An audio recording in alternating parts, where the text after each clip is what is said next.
away, let go. Give yourself away. Give yourself away, let go. Let go. Let go. Let go. Let go. Surrender to the power of the one. Surrender to the power of the one. Give yourself away. Give yourself away. Let go. Give yourself away. Give yourself away. Let go. Let go. Let go. Let go.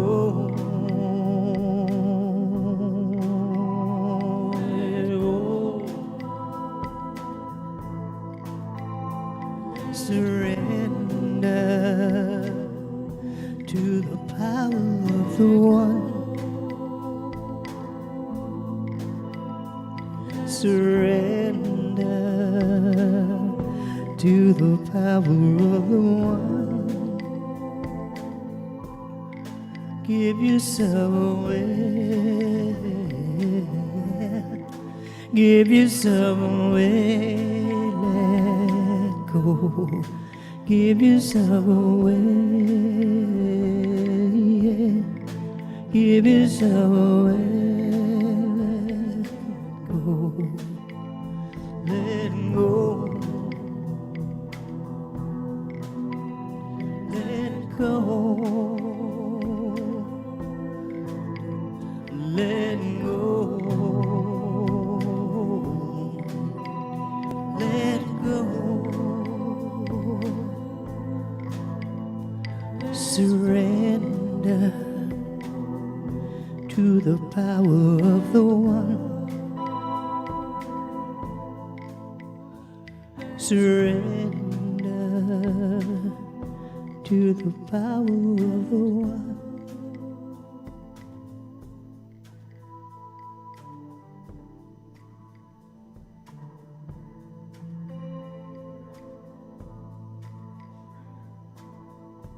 To the power of love within me.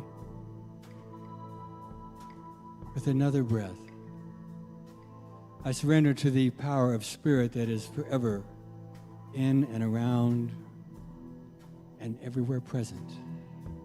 The power of spirit, the Christ spirit, the power of God, infinite being. I surrender to the power of flow, the flow of love, the flow of insight. I surrender. For this moment in time, for this moment, at any moment in my life, I remember there's nothing for me to do. There's nothing to do. I surrender. I let go of the thoughts, the feelings that may not serve me. Thoughts come into my mind, I recognize them and merely let them go gently. I surrender. Letting go and letting spirit in as and through me speak. I move into the silence now, where in the silence, as I let go of thoughts and quiet my mind, I open space to know in the silence there's nothing to do. In the silence.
as I return my awareness to this space of love, this circle of a spiritual community that embraces me, that I embrace,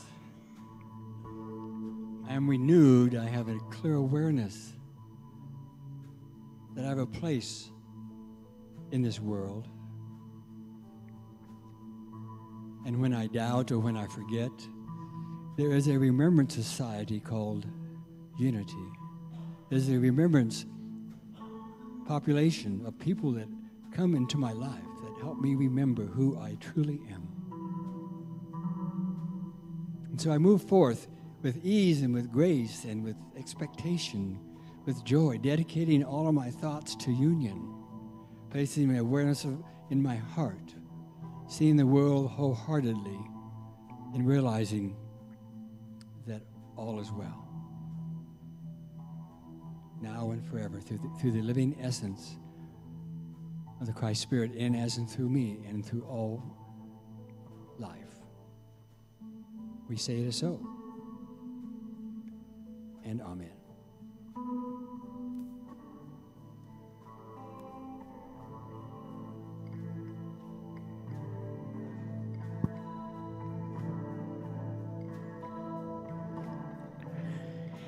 Give yourself away. Give yourself away. Let go.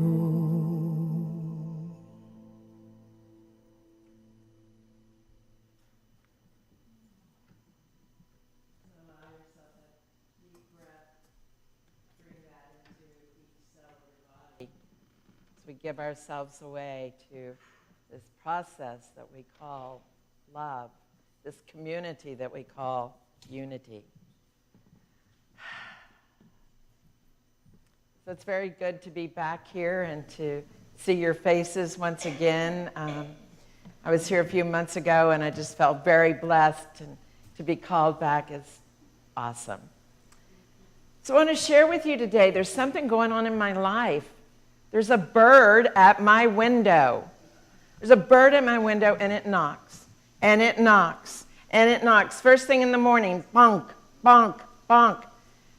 2 hours later, bonk, bonk, bonk. All day long, this bird is knocking at my window. It's a female cardinal, and she is seeing her own reflection. And evidently, she has some fear that her home is being invaded by another bird. And she knocks, and she knocks. So I did what most good people would do. I went to the computer and I Googled how to get rid of this bird knocking, knocking, knocking. And it said, put up some decals, put up some paper, do this, do that. I did it. And the bird continued at my window, knocking. I was like, well, this is an opportunity to change. And what needs to change here? And how can I change in this situation? For truly, the bird feels pretty compelled to continue at the window. And furthermore, this isn't the first season this bird has been at my window. It happened last year and the year before. So I did some more work, and I decided I would change the situation. I could look at this as a wake up and pray moment. Wake up and pray. What is it knocking? What is it knocking on the door about for me? Where am I to change? What am I to do differently in my life? Now, I do have the opportunity to change, as we all do, right? For one of the things that we know is that we want to be in a safe and loving environment all the time, yes?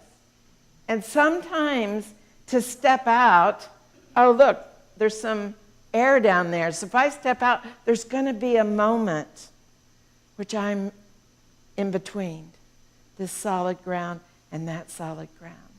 So we have that moment that is a decision point, a spiritual pivotal point, if you will. So what are we going to do?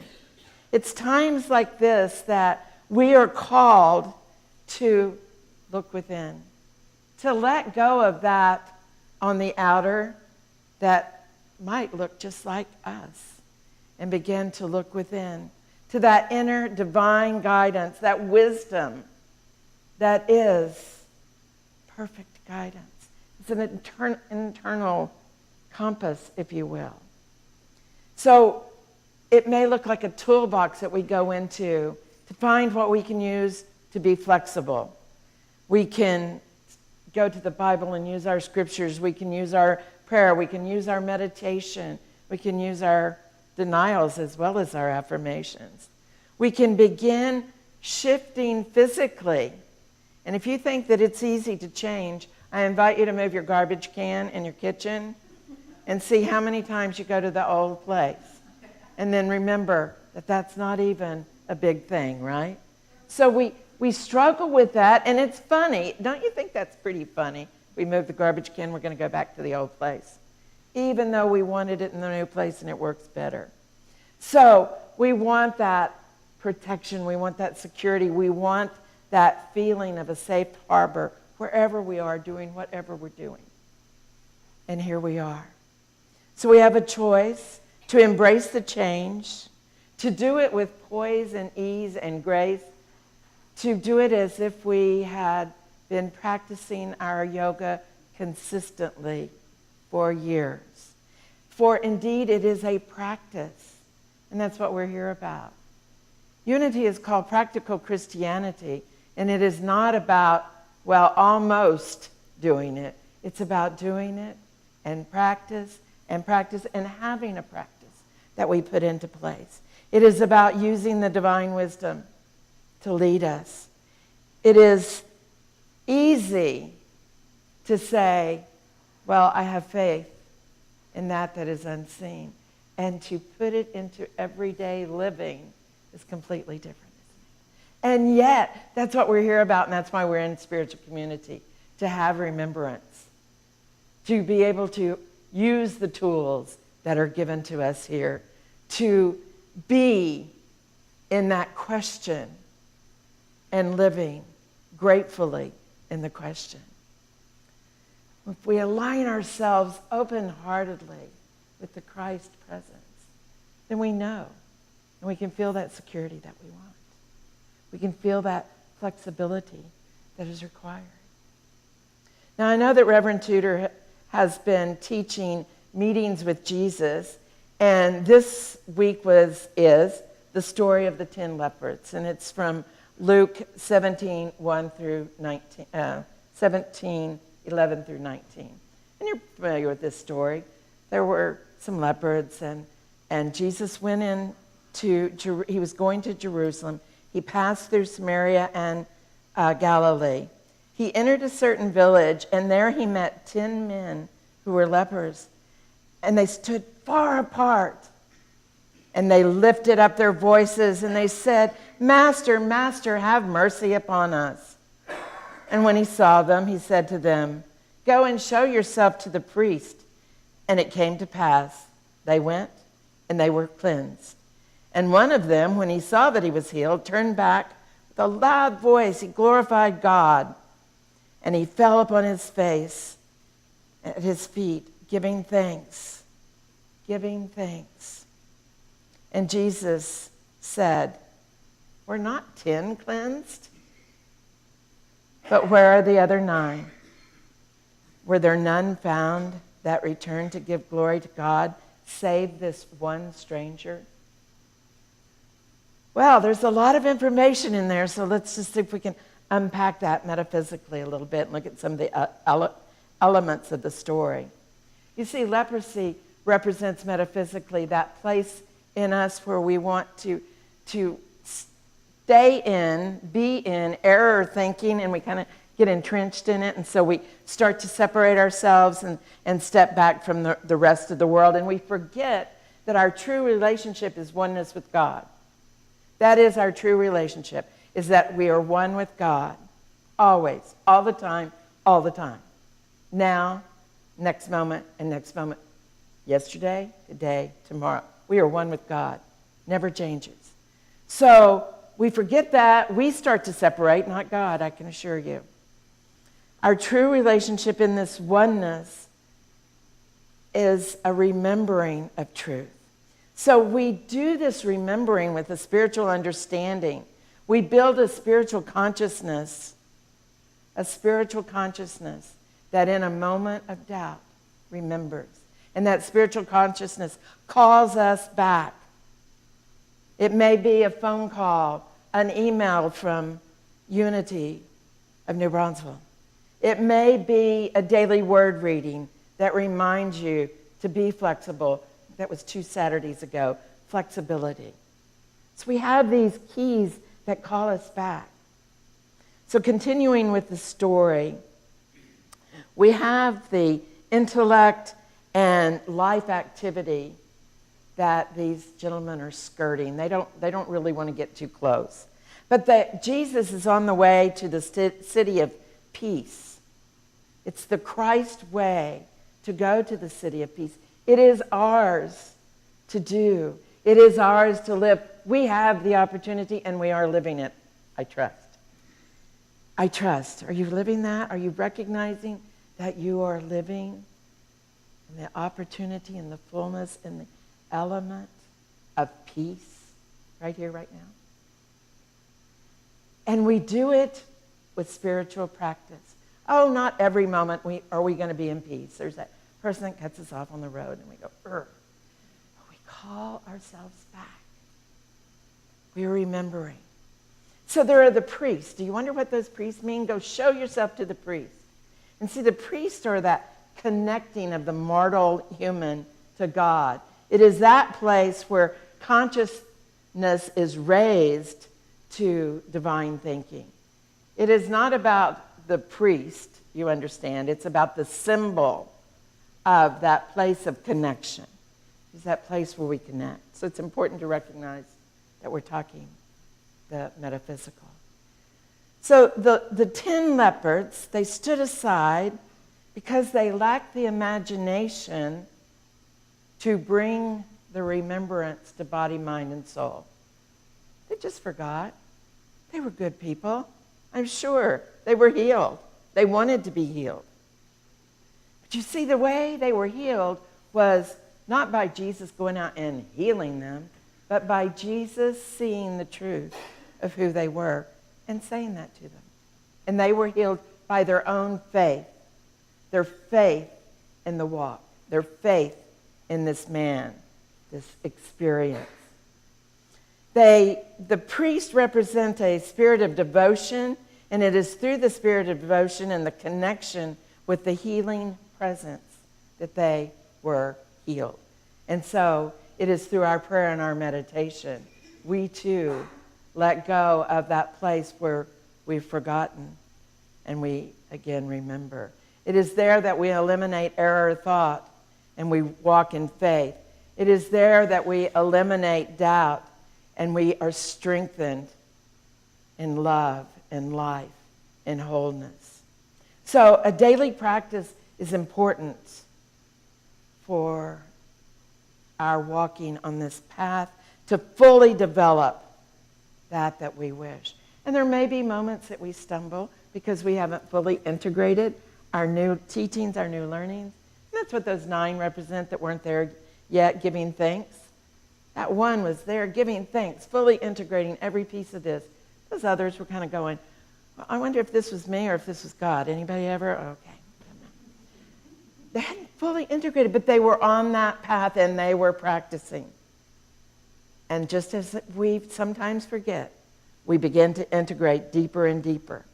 So we use this power of love. We use this power of compassion for ourselves and others to let go and to fully receive.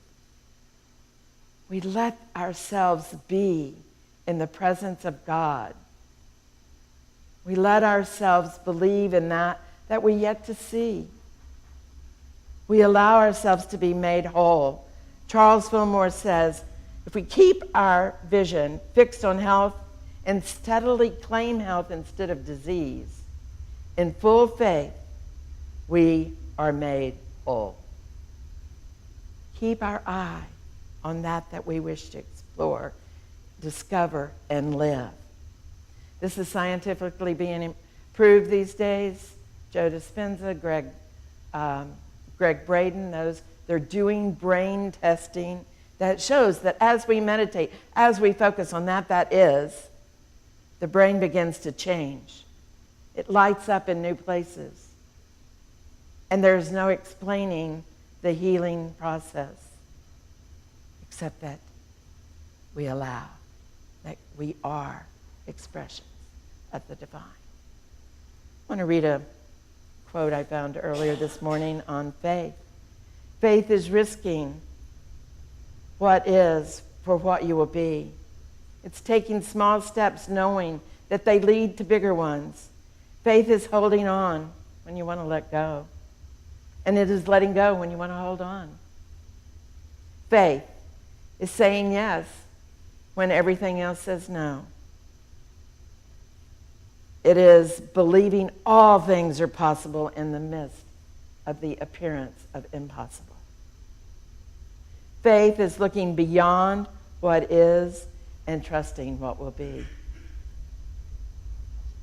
It is the presence of the light in the darkness and in the presence of God in all. So we have this opportunity to walk in faith, to see the light, to experience the healing process, and to integrate into each cell of our being the powers that have been given to us by the divine. And to the end of the story, the bird at the window. I changed the paper once again, put up some really ugly paper, really ugly. And the bird has turned its focus from the outer world back to its inner self, and it is again over in its nest doing the work that she's supposed to be doing, and she has left the window. And in that place, I've now put a hummingbird feeder, and I have this great red-throated hummingbird coming to visit me time and time again. So let us put our faith in that we long to see in the beauty of the world. God bless you.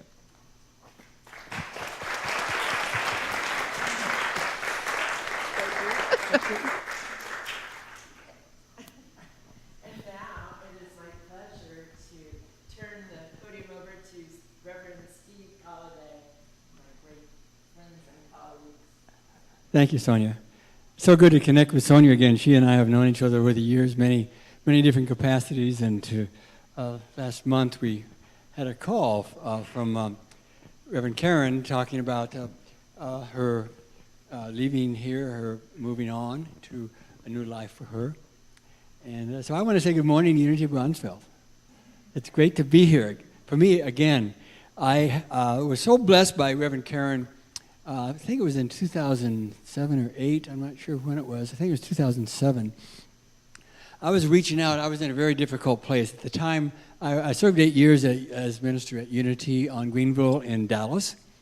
And it's a community very much like this one, and you know, a lot of similarities with music and your energy and your light.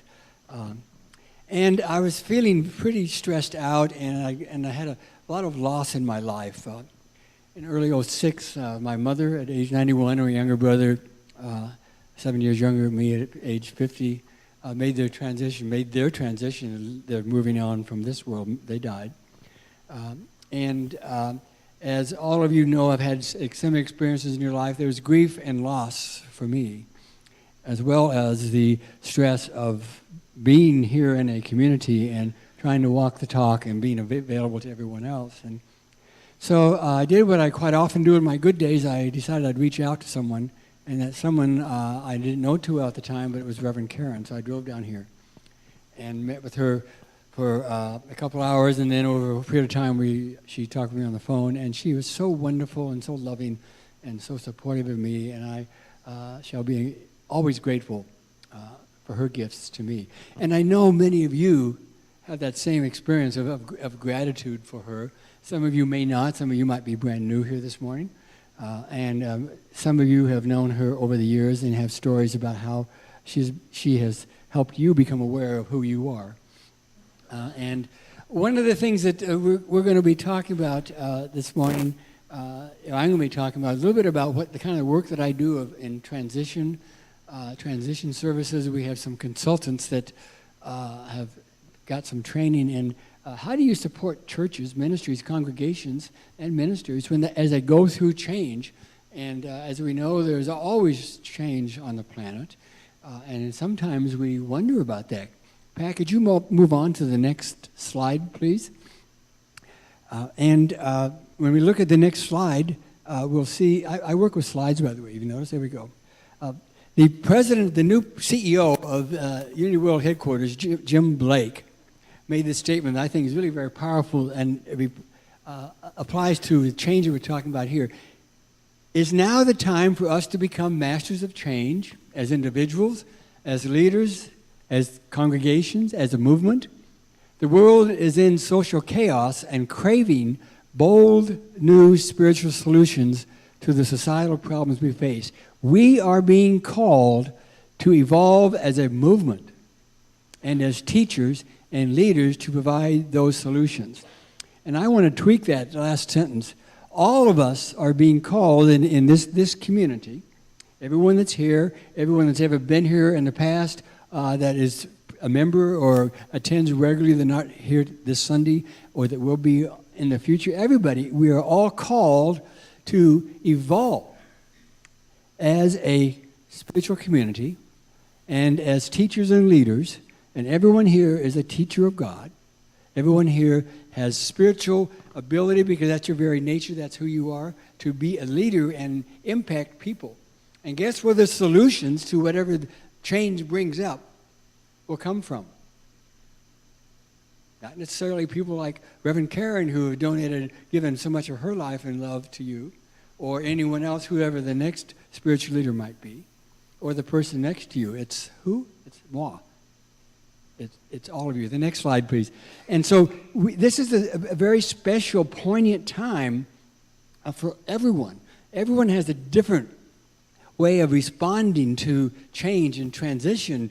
And as you see, if you see this slide, some of you can't see it perhaps, but I'll read it, is that transition times are pivotal times for all of us in churches, all of us in unity, all of us on the planet.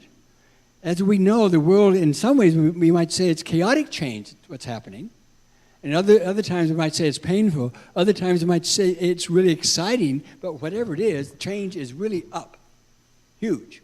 And for those of us that believe in some spiritual teachings, we would say the changes are calling us to choose again. The changes are calling us to pay attention to not what was or what might be, but to pay attention to right here and right now. What is our heart saying? Are we wholehearted? Are we paying attention to the physical part of our heart that is where we're connected to God and to spirituality? Or are we playing the victim game? We learned this in ministerial school. Oh my God, not again. Or are we willing to be who we truly are? Transitions are times of change, and change always entails some loss. And so one of the reasons I don't know about you, but when I came to Unity, it was like coming home. How many of you had a coming home experience? Maybe first time at Unity, or maybe several times. I know the first few times I came, I discovered Unity when I got transferred to Hawaii. Somebody had to go when I got there. Somebody asked how I got to Hawaii. I said 747, which is true, plane. But I discovered Unity in Hawaii, and I spent the first several times sitting in the back pew, and there were about 300 or 400 people there on a Sunday. And one thing I was noticing right away is these people are always hugging. And I said, what's that about? That looks so phony. Of course, I was talking about my own perception. Of course, we realize that now. Maybe you don't, but I did. And then I really loved the music. Like here, you folks are awesome. It's just stunning. And you help me come alive. And the same with the Unity Church of Hawaii. And I just loved the music. And I ended up eventually moving up real close, like the third or fourth pew, and felt more present, more centered, and so on. And it took about, in some ways I'm slightly embarrassed to admit this, about 4 years for me to decide to become a member. I attended regularly. And I finally did. And then once I stepped forward and said, yes, well, this is my church home, and why wouldn't I be a member? There's a big shift. Those of you that become members, you probably have felt the same way. And once you become a member, you've said, well, yes, I resonate, I align with the teachings here. And so it was wonderful, and I felt embraced and so on. And then with the changes going on in my life, I had some kind of foundation, some kind of knowing that there was a place for me always wherever I was. And so what I learned to do in my early life was embracing change and loss. And as I embraced change and loss rather than pushed it away, not only did I heal myself, my emotions, I supported others in doing that. In my time of loss with my father and my mother and my younger brother, I had many anger bursts, many tear bursts, lots of heavy-duty crying, but at the same time realizing that's okay, and I let it go. And what that did was open to me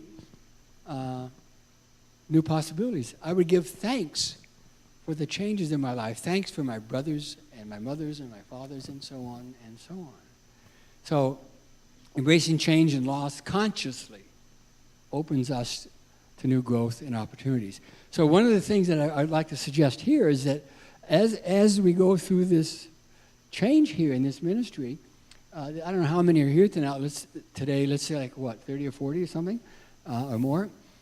There's 30 or 40 or different perceptions and reactions to the change that is happening. And as Reverend Karen leaves I think it's the end of next month, is that right? That will come forward. You probably already noticed that Sondra and I are not Karen, and vice versa. And who knows what the next ministry might be like in a few months when he or she comes forth. And as you have other ministries come for tryout talks in a few months. And all I want to say is, with the next slide, please, Pat, I would like to say that there is support for the communities as you go through this. And one of the thoughts I have is that one way of describing unity is that it's a remembrance society. It helps each one of us remember what is spiritually true. When we tend to focus on our lack, on our loss, we tend to focus on grief, particularly when we suppress grief and or anger. We don't allow ourselves to have a grief burst, and when a grief burst happens, whether it's minor or major, we sometimes feel that something's wrong. But as we are in a spiritual community like this, we get back to principle. And one of the things that happens so quickly, you probably noticed in your own life, I found out the more that I have meditated up, prayed up, every morning, I've been doing that since '86, up to 35 minutes, 40 minutes every single day, that I'm able to move through or grow through whatever's happening much more quickly than I used to. Doesn't mean that I don't have drama, that I don't co-create stuff. I always said, did I do that? Damn. You know what an ABGO is? You're about to hear it. Another blessed growth opportunity. Now, sometimes I substitute another word for blessed, but that's my story. But another blessed growth opportunity. When you are having some pain and some challenges and some loss in your life and immovable, apparently immovable whatevers, if we decide to make it a growth opportunity, pay attention to, if you stay centered, getting back to what you know spiritually about yourself and about others, then you will grow through rather than just go through it. So the next slide, no, stay there. I want to share with you in closing. Back up, I'm sorry, the previous slide. Well, it's too late for that. Okay. Well, anyway, you can do it quickly. I'm sorry. Next slide. Previous slide. There we go. Thank you. Pat, you're awesome. Now, she is amazing, as you know. She does everything. So I and my source are one is from a new text that I've been studying that means a lot to me, A Course in Love. I'm no longer the personal self who is separate and alone. I am my Christ self. I dwell in unity. My identity is certain. This is the truth. I'm not less than I once was, but more. Where once I was empty, I now am full. Where once I dwelt in darkness, I now dwell in the light. Where once I had forgotten, now I remember who I am. Next slide, please. Now I go forth to live as who I am within the world, to make cause and effect as one, and union with the source of love and all creation, the reality. This last stanza, as you can see it, let's affirm this aloud, because this is a very powerful statement. As we say it with belief and power, and if you're not able to see it, you can hear someone else saying it perhaps as we say it together. Together, now I go forth to live as who I am within the world, to make cause and effect as one, and union with the source of love and all the creation, the reality. And we declare it is so. So Sondra and I have a suggestion for a prayer affirmations for you folks. We do, unity is in prayer. And one thing I'd like to suggest to each of you is today, for example, when you go home, if you haven't yet called Silent Unity for prayer support for yourself or look them up online, to do so, and to add prayer support to this whole transition process, to this whole time for yourself as well as for this community. And so here are the prayer affirmations that we've created. Sondra's going to talk about the first one. So this is about a community and being a community and affirming this together. Holding spiritual space, we move in wholeness as we embrace endless possibilities. Let's affirm that together if you're able to see it. Holding spiritual space, we move in wholeness as we embrace endless possibilities. And that's affirming for the entire community, the past, present, and future folks. And also for yourself, it's important that you have an affirmation for yourself. This one, or you might create your own. So let's read what we see on the screen. In this now moment, I trust the process. Together? In this now moment, I trust the process. And so we leave you at this time in this sacred journey. It's a very poignant time for you and for this ministry. I know a lot about Unity of Brownsville over the years, and I believe and I've sensed again that you folks are healthy, you're committed, you have a sense of ownership. This is your ministry. It is not anyone else's. It is your ministry, and you're here, and you're open, and you're receptive, and it's going to be nothing but good. There may be bumps on the road, there may be some lack of clarity or whatever, but you will live and you will grow through it, and whatever is coming is awesome because you are here, you are now, and Spirit is also. So God bless you, and one will be here again.